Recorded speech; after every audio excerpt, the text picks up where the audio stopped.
નમસ્કાર ખેડૂત મિત્રો, તારીખ 26/4/2024 ને વાર શુક્રવારના આ વિડીયોની અંદર આપણે બોટાદ ને અમરેલી માર્કેટયાર્ડના તાજા બજાર ભાવ જોવાના છીએ, તો વિડીયોમાં બન્યા રહેજો। પણ એ પહેલાં ખાસ કરી દરરોજના તાજા બોટાદ ને અમરેલી માર્કેટયાર્ડના બજાર ભાવ જોવા માટે ચેનલને સબસ્ક્રાઈબ કરી નાખજો। તો સૌપ્રથમ બોટાદ માર્કેટયાર્ડના બજાર ભાવ જાણીશું।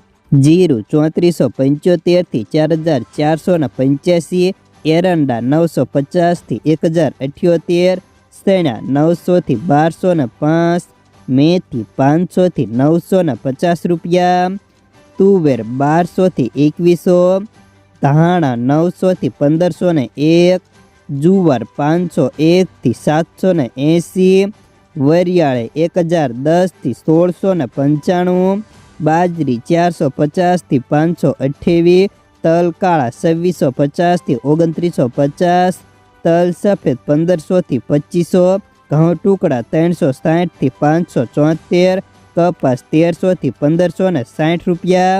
तो हमें जाणीशुं अमरेली मार्केटयार्डना बजार भाव। जीरु 2840 થી 4355, गुवार गम 890 થી 925, एरंडा 1000 થી 1080, सेणा 932 થી 1221, तुवेर 1100 થી 2170, धाणा 1130 થી 1770, मकाई 500 થી 562, सोयाबीन 740 થી 869 रुपया, जुवार 400 થી 810, तल काळा 1700 થી 3125, तल सफेद 1800 થી 2718, घઉં टुकड़ा 444 થી 661 रुपया, घઉં टुकड़ा 450 થી 600, मगफળી 1092 થી 1207, मगफળી ઝીણી 1050 થી 1206, कपास 965 થી 1524 रुपया।